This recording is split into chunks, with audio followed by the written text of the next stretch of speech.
somebody that can carry. Definitely agree, man. But yeah, but you're tuned into the Uncensored Truth podcast with your brother UNCUT and SamAnt. If you're listening on YouTube, I need you to do me a favor, hit that like button and make sure that you share this video. Yo, let's jump to this right here, man. Dax, a rapper out of Canada, man. We listened to that diss track against Tory Lanez earlier, and I'm gonna tell you like this: he dismantled Tory Lanez, you know what I mean? And now, so go check this song out. I think you said it has 2 million views. Well, yeah, everybody, I don't know if everybody knows this, but Tory Lanez, you know, is a video circling right now. I'm getting ready to play. Well, Tory Lanez pretty much, you know what I mean, is running down on this rapper and making him apologize. I'm gonna play this video, then we're gonna talk about this real quick. Or this shit's not gonna end. This shit's not gonna end, my nigga. Or this shit's not gonna end. Apologize, bro. Apologize, bro. Or you know what's going on. Apologize, my nigga. Apologize, nigga. I got you, bro. Apologize, nigga. I got you, man. Say sorry, nigga. My bad for this. Say sorry, nigga. Sorry, G. All right, bet. I got you. All right, bet. I got you. All right, so that's the video right there of Dax. You know, I guess not Tory Lanez, but somebody from his entourage, somebody that knows him, I guess. You know, from all indications, we don't really know. We don't see who's in the video behind it, but again, I heard the diss track.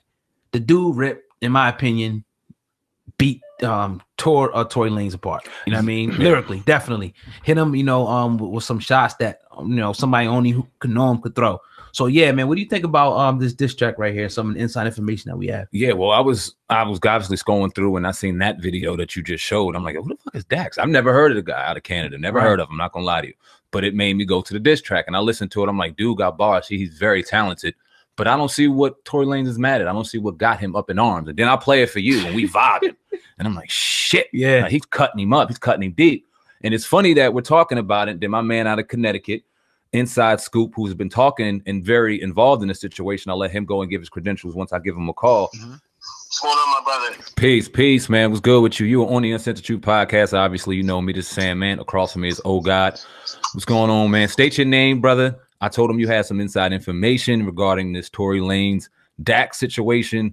So yeah, man, give them your criteria to the people. Let them know how you got the inside information and then give us the scoop, brother, if you don't mind. Well, I got this information because, well, my name is Chester Middlebrooks. I'm the co-owner of Viral Vision and a partnership with Frank Eno TV. Shout out Frank Eno TV. Shout out Dwayne TV and Screw Reactions. This is where I got my information from. I just fell in love with Dax just recently, not because of the diss, but I seen a lot of reaction channels picking up on Dax. So I was like, man, let me check out who this brother is. So everybody knows that, you know, Dax and Tory Lanez, they've been beefing. He had this big beef. You know, this big diss track came on and Tory Lanez basically pulled up on him and made him apologize. Now, the information that I got from I can't disclose the source was that how Tory Lanez found out where he was because Dice Soho and another woman artist, Dax, was opening and performing for them in LA. The untold source said that Dice Soho told Tory Lanez that Dax was out there. So they came inside the club, they pressed him, Dax ran, they hopped in the car to chase Dax. While he's running on foot, they're in the car. And they basically forced him to apologize, you know what I'm saying? Everybody knows, you know, without stitching or nothing, you know, basically, you know what's going to happen. He's going to get beat up, or possibly he could have got shot or killed. Why so, my bad to cut you off, Family, but why so serious? Why the animosity for Dax? Because we heard the record and Tory asked for it. Yeah, I definitely agree with you. You know, Tory put that challenge out. Whoever wants to basically battle him, you know, come up. He's taking on anybody who wants to battle him. But I kind of feel that Tory Lanez is salty because in the rap diss, he says that Dream Doll basically talks about, like if he likes men or women, you know what I'm saying? Is Tory Lanez gay? Yeah, like if he's gay, it's like what his preference is. So he basically said in the diss song that he didn't want to go rapping about his hairline or nothing like that. Or so he basically was insinuating that Tory Lanez was gay. But he didn't say it. He basically referenced what Dream Doll said in her diss. So everyone, if y'all didn't hear the Dream Doll diss, y'all gotta go check her out. Check out her diss. That her diss stemmed from Tory Lanez dissing Don Q, talking about how Don Q, you know, slept with Dream Doll and he paid for the, you know, for the kitty cat, and that he hit it for free. So Dream Doll was like, oh hell no, Don Q ain't never hit nothing. And then I don't understand how Tory Lanez, you know, brought Dream Doll in it. Like, basically, he was battling Don Q. Well, that's a whole other subject, you know what I'm saying? But she responded and said, basically, that the night when he did sleep with her, she didn't deny that they slept together, but that he was sucking her toes. And that basically, she never had no threesome with him. And in the diss song, she basically saying that she got everybody in the Bronx is on his neck right now. Like, if she say the word, they'll gun him down, basically. So I feel like, you know, Tory Lanez is kind of mad. Now he can backpedal and say, well, yeah, I told Dax not to drop the diss, but how you gonna tell that man not to drop the diss when you go ahead and put the rap challenge out there? Right. Now you also said, I felt like he saw Dax as somebody weak. So he tried to copy the formula that Meek Mill did, you know, ran up on Safari and basically had the goons get him. Right. Now the thing about Meek Mill is he kept it like that across the whole board. Right. He pushed French Montana, and I forgot who else he did, but he ran up on Beanie Siegel. You know, he kept that same energy across the board. You know what I'm saying? So to me, I feel like he don't get no cool points for that. You know what I'm saying? And when Dax is not even a street dude. No, you could see that. That's obvious. Now, you said that Tory Lanez, even though, my bad to cut you off, family. My bad to cut you off, but my bad to cut you off, big dog. But you said that, now we thought that, I don't know what you thought about the Dax diss track. I thought it was dope. Old guy said it was dope. We thought he shredded Tory. It was like, damn. And the fact that he reacted the way he did, it was like, whoa, you even get even more points for that because that shit pissed you off. Now, you also have information on whether or not Tory will respond and somebody that might respond in his place, maybe? Yeah, we definitely got information on this. And, you know, I became a fan of Dax today after I heard the diss. But since then, I've actually rescinded it because after I seen the Adam 22 Jumper interview, how he said that, you know, he's basically discrediting himself as becoming a YouTube rapper, but that's basically how he came up. All these reaction channels reacting to his music, you know, putting him in a lot of places. That's how he got his rise to fame. But Dax basically has been doing music with a few artists online, you know, Screwface, Kodeka, you know, a few other, you know, artists, you know what I'm saying? And they've been making music recently. So Screwface basically paid Dax $3,000 for a verse. And he also paid Dax an additional $1,500 to promote, you know, the song Dream Chaser. Dax told him on January 5th that he would promote the song once it drops. So Screw was like, okay. So he dropped the song. He hit up Dax, and Dax was like, nah, I can't promote it because you don't got a video. Which is understandable. You know, YouTube is about videos and all that.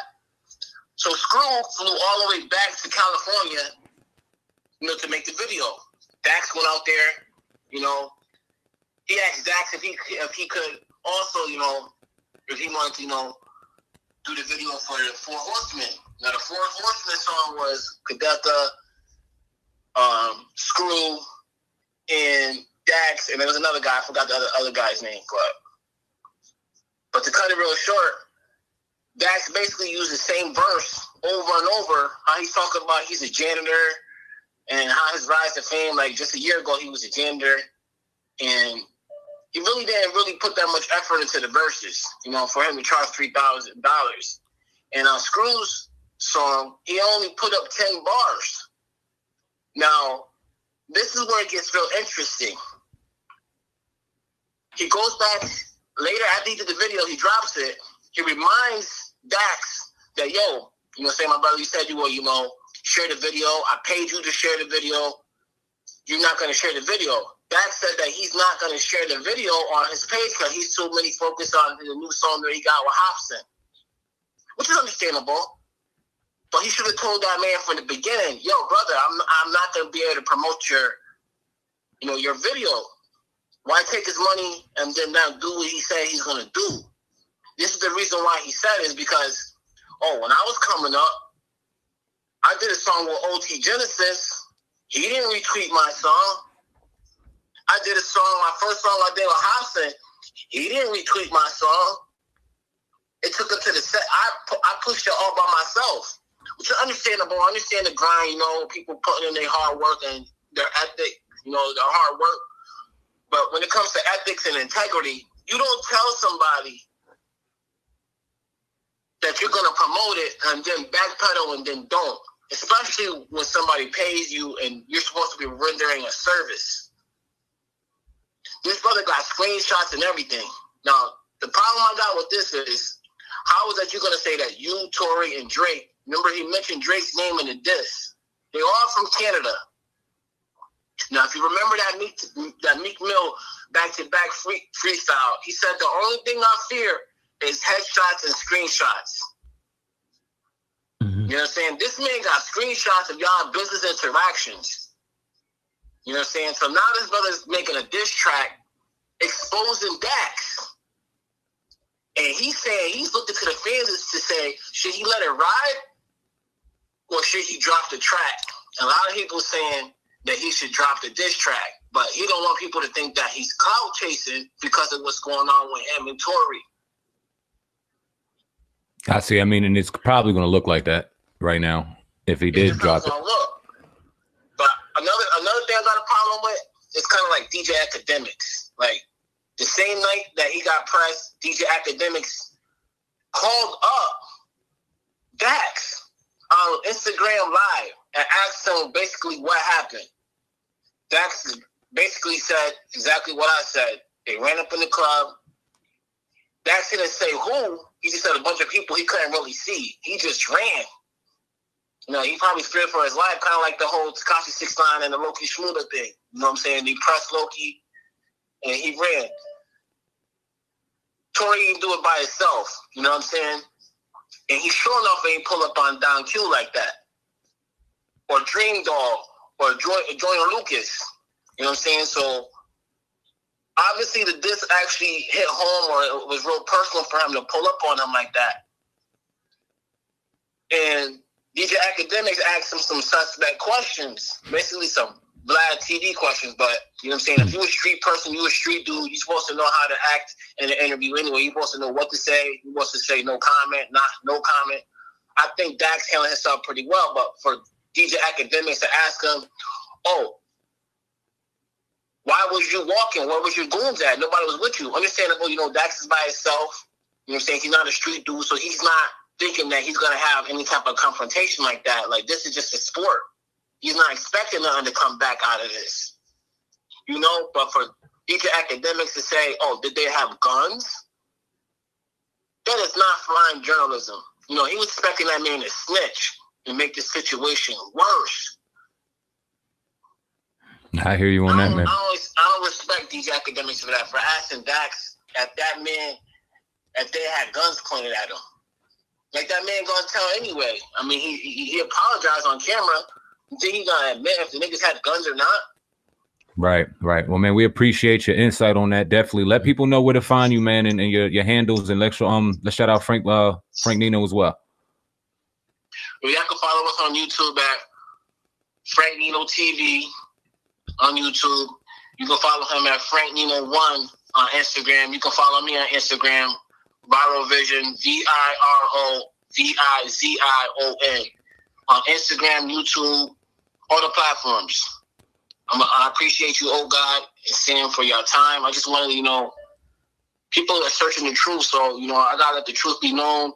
And Screwface gave me permission, to tell the whole story.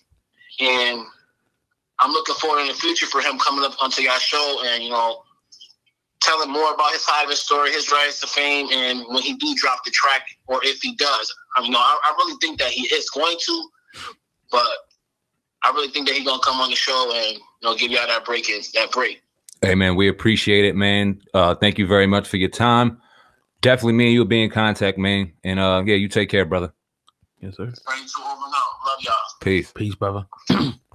All right, oh God. What do you think about that, man? Yeah, pretty loaded. You know, a lot, you know, said there.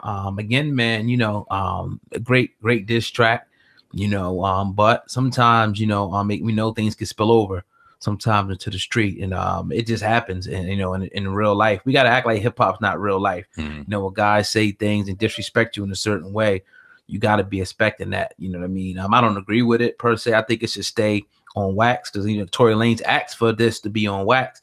And to me, it's kind of some sucker shit. A nigga ripped you up. Get back in the booth and do it. Don't press him in the street, make him apologize. I think that's kind of sucker shit. But hey, it is what it is. Yeah, indeed, man. Just the diss track against Dax against Tory Lanez, obviously it was dope. It hit some chords, had Tory Lanez out of pocket. Viral Vision, excuse me. He made some great points in talking about how he never pressed Dream Doll, he never pressed Don, he never pressed Joyner, but this got personal. Screwface Gene, obviously he got some bad business done to him from Dax, and he contemplating doing a video right now. And it's understandable at the timing why he wouldn't drop a diss track, given the fact that my man just dropped a 2 million view video and it's circulating right now. But shit, what better time to do it? Drop that joint. If it's hot, it's going to do some numbers. Yeah, definitely. Definitely can't wait to have Screwface on. That'd be dope. Indeed. We'll definitely talk about that. But you tuned into the Uncensored Truth podcast with your brother, Oh God, and SamAnt. Going in today on this Monday, kicking off the week the right way. If you're watching this on YouTube, I need y'all to do me 2 favors before I get to this next story. Hit that